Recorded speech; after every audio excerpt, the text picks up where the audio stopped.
story is also there. We'll go to other stories that made the headline this morning and country. All right, that's a good one. Ondo state government doubles bursary support for tertiary students. Ondo youths protest over deplorable condition of roads, infrastructural decay, seek government intervention. All right, we come to page 5. Expert fault airport 712 billion naira remodeling process says it's hasty. All right, investors exposed to harassment, service disruption in Nigeria. That's coming from CPPE. All right, on page 7, you have the story on the Teachers' Day. Naira strengthening has started FX reforms, rising inflows, but speculators in check. On page 9, which is the editorial page, the Citizens' Memorandum of Electoral Reform. The story is the editorial story for this morning. Generals, marabouts, and Boko Haram. Letter to the editor, urgent action needed to address ethnic tension in Warri Federal Constituency. That's also there. All right, Yakubu's legacy at INEC. The story is on page 11. Housing sector as driver of economic prosperity in Ogun. The story is on page 11. On the business page, reviving the creative economy. CBN Bankers Committee inject 68 billion naira to rebirth National Art Theatre. Right, let's come to the money market page. Recapitalization, the story is also there. All right, Moody's flags profitability risk for bank after CBN rate cut. That's there. IMF calls for more stress tests to determine central bank capital needs. All right, Cardoso harps on proper cryptocurrency regulation. And on page 15, you have the story there. Lagos to host 2025 WICA Education Conference on climate change and insurance. That story is there on page 15. On page 16, Nigeria's industrial relations system, a snapshot and a call to action. All right, food security, Germany firm boost poultry farming with innovative food product. All right, and then we'll move to page 18, protect your dream. Nigeria at 65, building on the vision, depending on impact. Still on the capital market stories, all right, we have some other stories there. CBN pushes bank recapitalization, expands financial inclusion. On page 20, our acquisition strategy underpinned by safety, operational excellence, people, that's there. And on page 21, move beyond price, delivery, holistic value, expert charges brand. All right, we'll take some other stories. Jubilation in Ekiti as Oyebanji extends teachers' retirement age to 65. Oyo teachers louds marking day reform calls for more support. All right, I'll go to page 28. Niger government, UNICEF, WHO engaged journalists, others on measles, rubella vaccination campaign. All right, we'll go on a commercial break, and when we come back, of course, we'll take the sports story. Stay with us. When malaria knocks you down, you can be sure parasites are having a party in your system. Welcome to our new kingdom, guys! Comel, an effective weapon against malaria.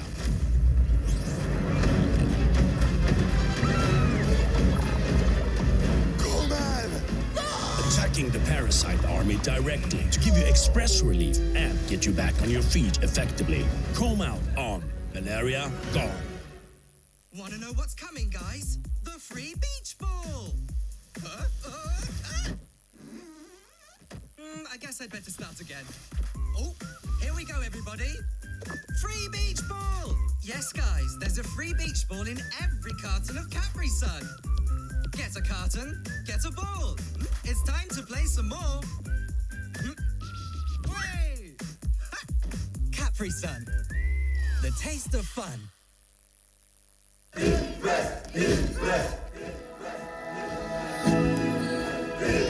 Guys, food is ready.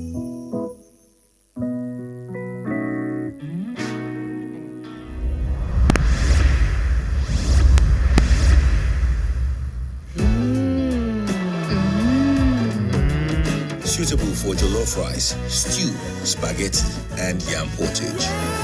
Cook to impress. Some say learning is fun, but as a mom, I see how demanding it can be for my child. That's why I ensure he starts every day with a cup of Bonvita. Bonvita. Prepare them to win every day.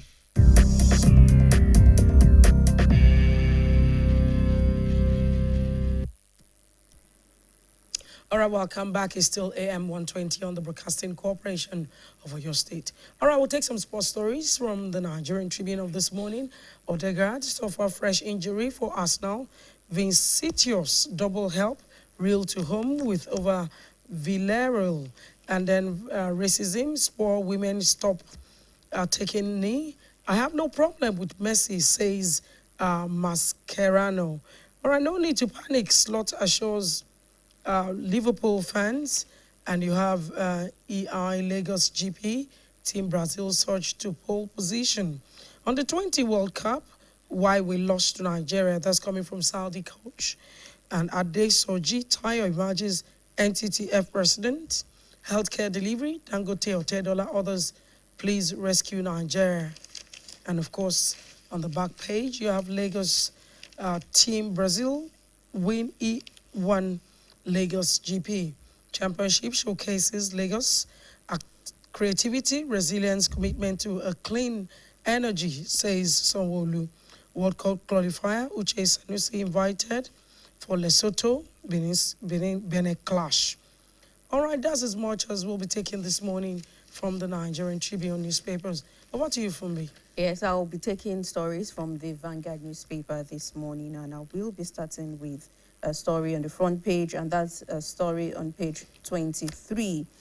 $92 billion lithium rush leaves Nigerian investors behind.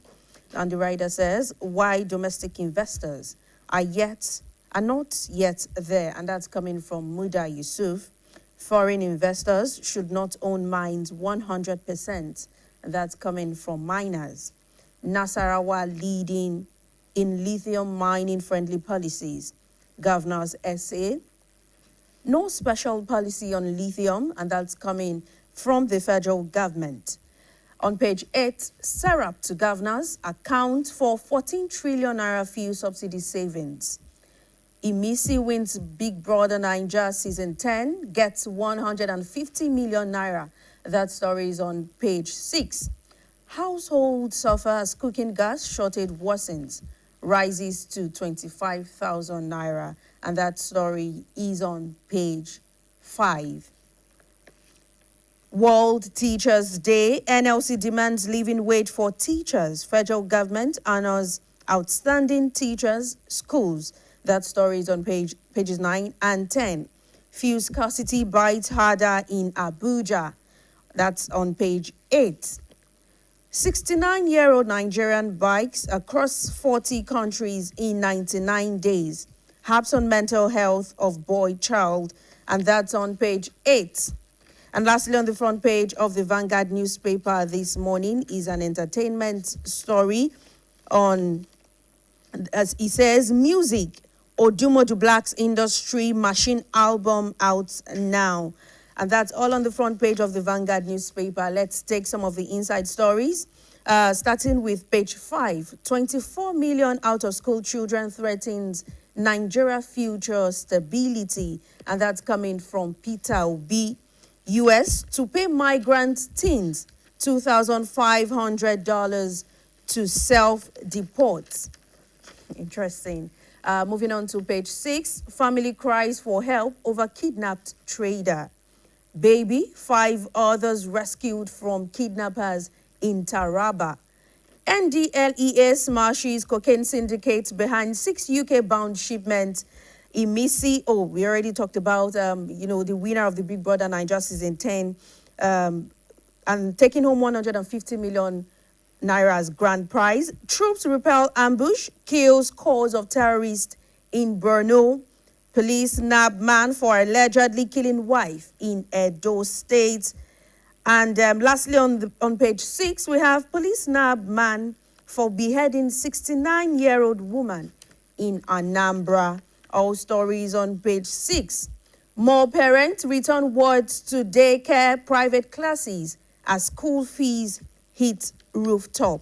That story is on page 7. Insecurity, Commander-in-Chief failing his people, ADC slams Tinubu. Queues return as petrol stations run out of stock in Abuja, and Ibman is saying it will clear out in 3 days. Serap to governors, Wike accounts for 14 trillion naira fuel subsidy savings. Army to officers, avoid temptations of examination malpractice. All stories on page 8. And moving on to page 9, NUPRC approves 79 oil fields, $40 billion development plan. World Teachers Day, NLC demands living wage for teachers. And the rider says 6 union rights for private school tutors as Lagos teachers clamor for implementation of 65-year retirement age policy. Government assures of fair treatment, timely compensation. And of course, it's indeed to note, let's just wish, all teachers happy World Teachers Day. It's indeed a very great celebration because it's not just teachers in the classroom, even our parents, whoever it is that you're looking up to that has, taught you one way or the other. They are all teachers, and we must say they are doing a very good job. But most importantly, the teachers in the classroom, our lecturers, and every teacher around us, please, let's appreciate them and show them love as we celebrate, this year's World Teachers Day. Moving on, still on page 9, condemnation trails DSS arrest of 2 journalists in Jos. NUJ hails DSS for releasing detained journalists. Nigeria, a unique, happy nation, and that's coming from Adeboye. Don't jackpot to war-torn countries, Nursing and Midwifery Council. A $50 million legal tussle. Firm challenges Arkan Act sections on fair airing. Appeal court nullifies suspension of NURTW in Oyo. Afenifere Dawn Commission Summit holds October 29 and 30th. And all those stories are on page 10 and on page 11. Group tasks judiciary on reform. Federal government confirms Abia government takeover of Umahi Ipot Ekpene Federal Road. That story, tinted glass. We have Anambra motorists park their cars over police enforcement. Taking some stories on the back page of the Vanguard newspaper this morning, and that's on page 35. Days of cyber stalking, bullying over in Nigeria, and that's coming from Bureau Director General, task social media influencers, bloggers on responsible communication. Taking some of the sports stories now on the back page of the Vanguard newspaper. We have 2026 World Cup qualifier. Eagles camp opens today. 2026 World Cup qualifier. Raw wants Benin players not to be carried away. 2026 World Cup qualifiers. Big blow as Inaki to miss Black Stars game. And lastly, we have 2025 Under-20 World Cup. Brazil crash out in group stage after defeat to Spain. And that's all we have on the newspaper review this morning. We'll be right back for the interview segment after the weather reports. Stay with us.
right, welcome back. It's still AM120 on the Broadcasting Corporation for your state. Of course, this morning, we're going to be looking at what we call insecurity in Kwara State. And you can agree with me that over time we've discussed the issue of insecurity in various communities in Kwara State. But again, this morning we'll be having this conversation, and along this conversation, we're going to be looking at the current situation of things in Kwara State. Of course, to do justice to the conversation this morning, we have Dr. Shola Ishola, who is an associate professor of security and strategic studies of course, that's what a guest in the studio that will be joining us in the conversation. Doctor, you're welcome to the program this morning. Thank you very much. Of course, Kwara State has been in the eye of the storm lately over incessant attack on residents by unrelenting bandits and kidnappers, particularly in the northern and southern part of the state. Despite the spirited effort of the government to combat insecurity, among the 16 local governments in the state, the 5 local governments, otherwise called Emirate Councils, namely Ilorin East, Ilorin West, Ilorin South, Asha, and Moro, have not been seriously affected by the ongoing insecurity. The same with Ofa and Onyu local government, leaving the remaining 9 local governments scattered in the southern and the northern part of the state under the siege of killings and abduction by bandits. All right, Dr. Ishola, let's look at Kwara State. One would not have expected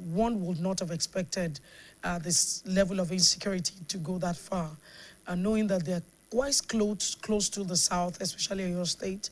Of course, there have been cases of banditry, kidnapping, in the northeast Nigeria. But coming down towards this side seems to be more worrisome at this time. And why is Kwara facing this? Can we look at the background of this insecurity in that state? Thank you very much.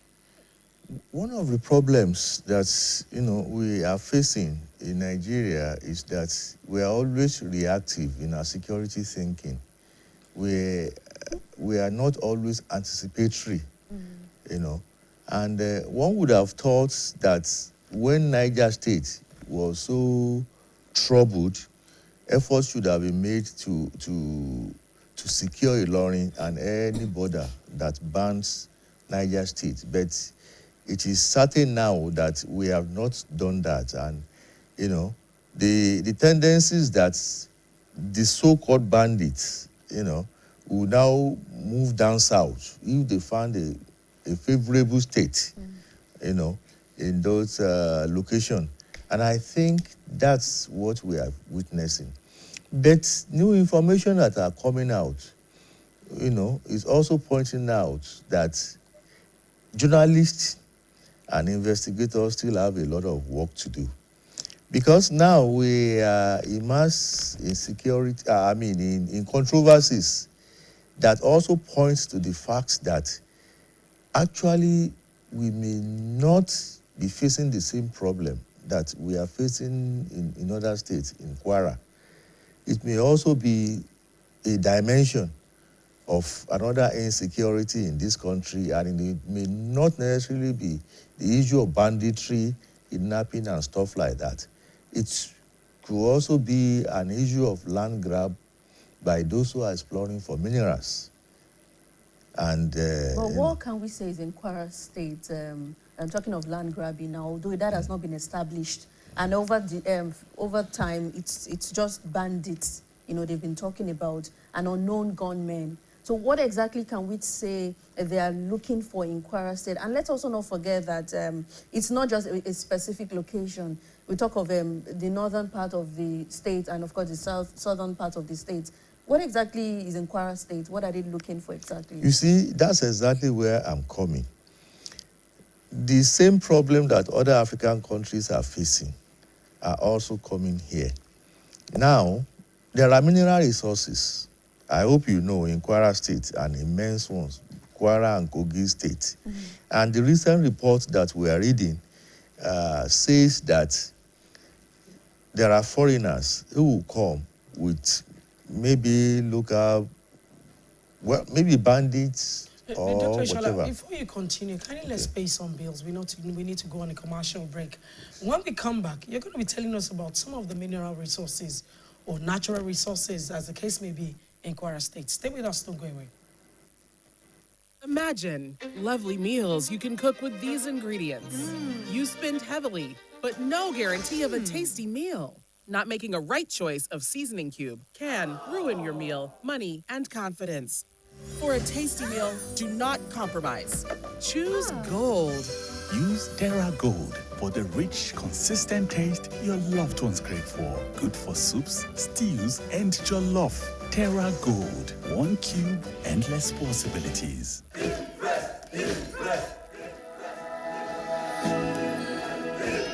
Guys, food is ready.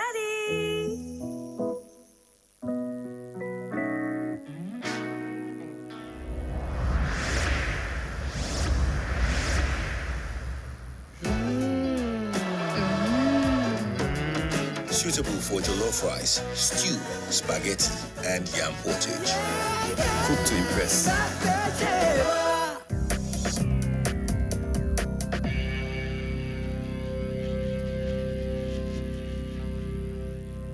All right, welcome back. It's still AM120. Of course, we went on that break. Dr. Ishola was giving us an analysis of the mineral resources, but I'd like to share with you some of the mineral resources in that state. Industrial minerals such as marble, granite, choline, dolomite, quartz and feldspar, metallic ores like gold, columbite, tantalite, and cassiterite, and gemstones such as tourmaline, aquamarine, sapphire, emerald, amethyst, and bites, and on and on. So it tells us that Lithium, I mean, you did mention lithium, which is the in thing now. Oh, so it's the in thing. Yes. A lot of exploration for lithium is taking place in the Middle Belt, in Nasarawa, even in Kwara, Kogi, and the rest of them. So the insecurity we're talking about is actually man-made. That is where I'm coming. You see, the report we have been reading in the recent times points to the facts that communities who are invaded by armed groups and decided shooting up, targeting sometimes some people, houses, and the rest. And then they drove people out of communities and villages and ensured that people entered into the bush and then occupied their spaces and then make sure that they don't come back.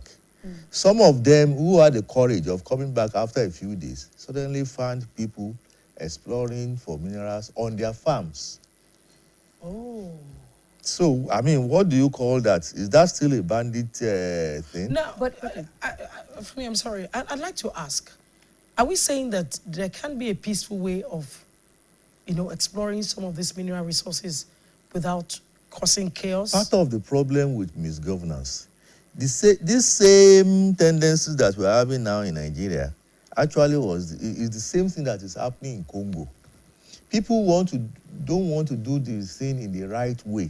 And the government also are not making things, easier for the population by not regulating, the available mineral resources. People, instead of going and do the normal thing, registering the companies, pay for the land, pay compensation for communities, they would rather drive away people from the community and begin illegal exploration. Some of those things are actually also happening in Nasarawa and some of the others. Of course, it started in Zamfara. I hope you know that Zamfara is now, popular with that kind of a thing. And the root of banditry in that state was actually traced to that exploration for gold. So I suspect that it has my hunch has not been confirmed. I suspect that is exactly what is happening in Kwara. And if caution is not taken, what is happening in Zamfara will be a child's play compared to what is going to happen in Kwara and Kogi State. Because these are two states that are very rich. I mean, you have counted the number of minerals, and there are still others, Wow. that are still present. Just like in Oyo State, along Okeogun area, a lot of such things is also happening. But, I don't know why journalists are not also, exploring such story. That's why I'm saying that we should look beyond all this Fulani herdsmen trouble and face the reality of our situation. Doctor, apart from land grabbing issue now, just few days ago, it was circulating online where we saw the video of a woman, who carried a dead husband, and she was lamenting and crying. And in the video, she made some allegations saying that DSS gave Miyetti Allah some weapons, or their weapons. Now, we understand these are people in the community. They see things better than those that are outside the community, and they hear things better. Could there be an iota of truth in that allegation? It's possible. There could be. Because one of the problems is that the business elites in this country are uncontrolled and unmanaged. Part of our misgovernance in the country. Okay, look, for example, what happened in Kwara last week. They just killed some local security men. Yes, and local security men guarding farms or whatever. But these are people who could prevent people from exploring land and begin illegal mining.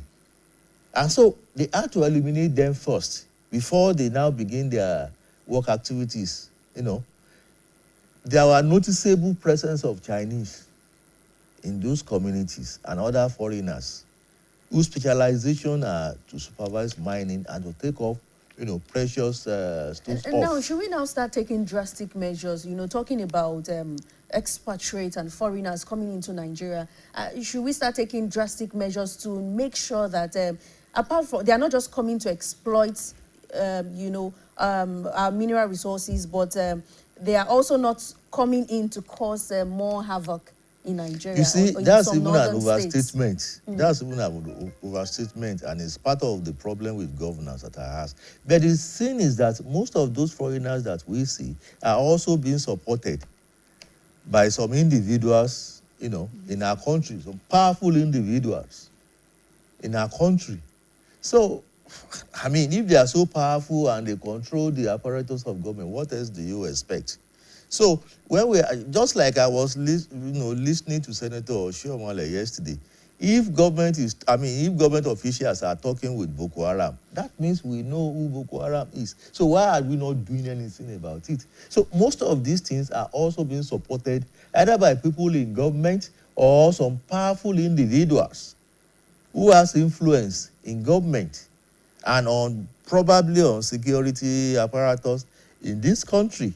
So we should look beyond all these Fulani herdsmen and farmers and face real thing. Every day, mineral stones leave this country uncontrolled. How manage? And we don't see the impact of these things leaving the country on our people, on their development.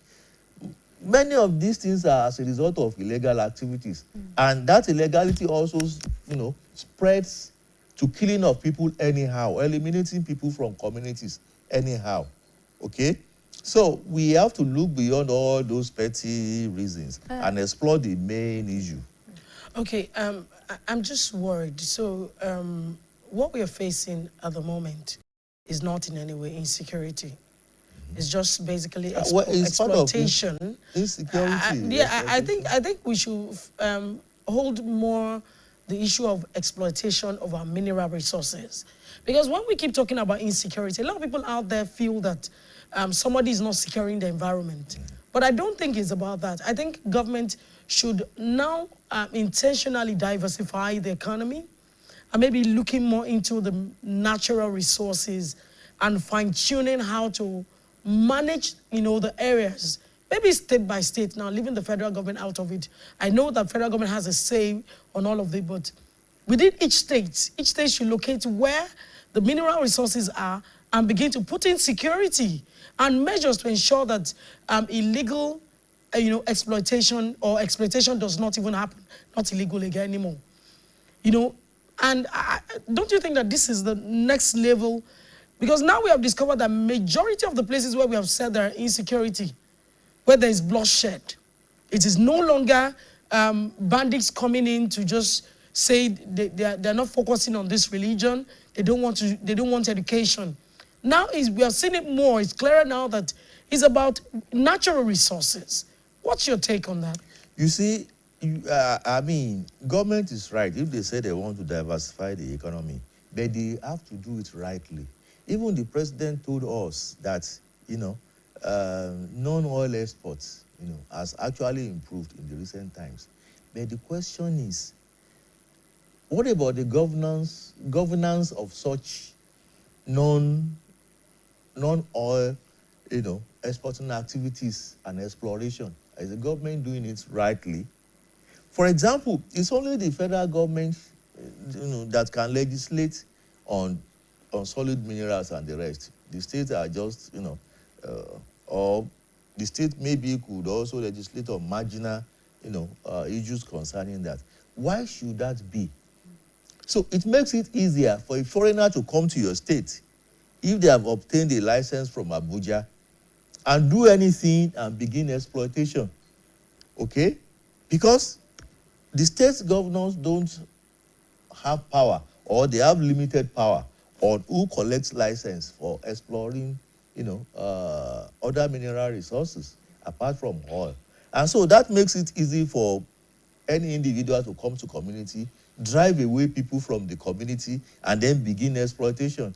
No, the driving away is my concern. Yes. Why would people be driven away from their own place? But that is what we are witnessing. Then government needs to get it right. Because illegal miners don't want to do things right.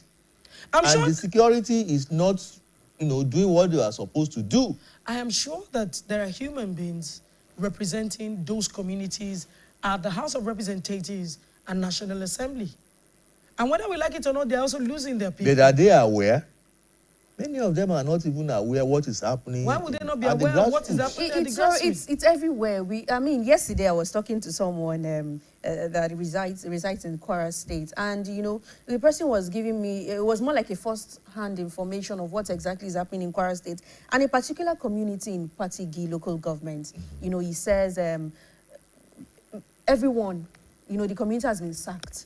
No one is staying in the community anymore. Now, when we get to a situation or to a point where people are being driven out of their homes, out of their hometowns, what should the people do? And how, just as you said, it's solely the responsibility, you're talking of giving license to expatriates and the likes, coming from the federal government now. What should the state government do to make sure, to secure not even property now, but especially the lives of people? I've also had instances, last week, I had few parents call me whose children's school in Kwara State, asking me, so what's the situation in Kwara State? Is it safe for the children to go to school? And also, before we come to, schools around that area, also what they should begin to do to secure the lives of the students.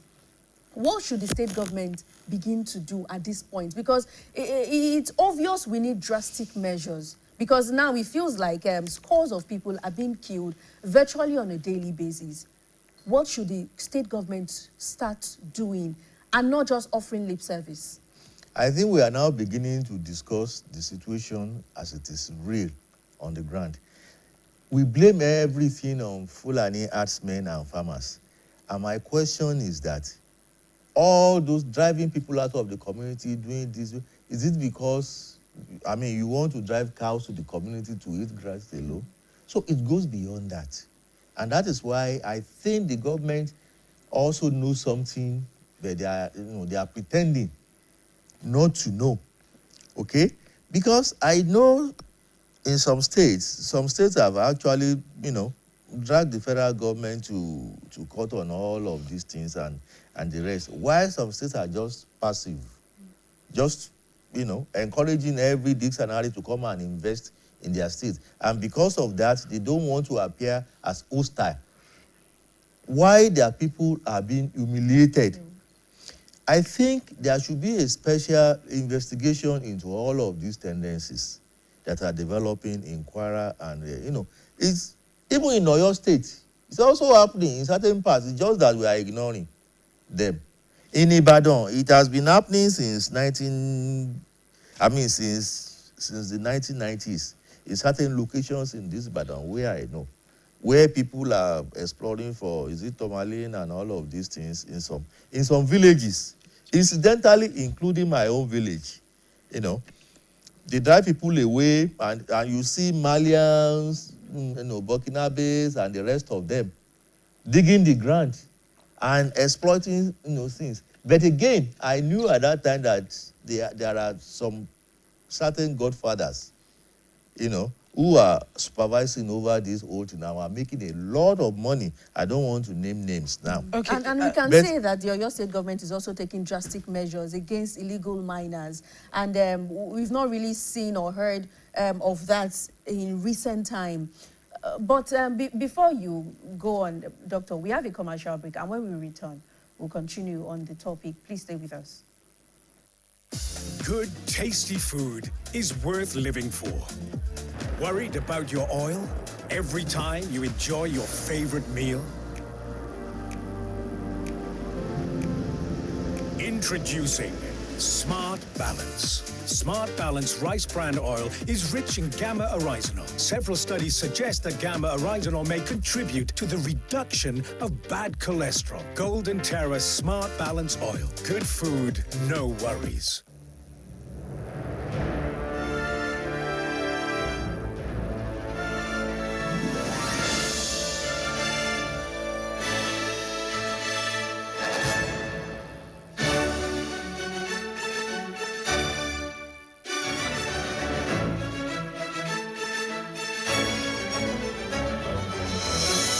TerraCube. Unwrap joy. Unleash taste.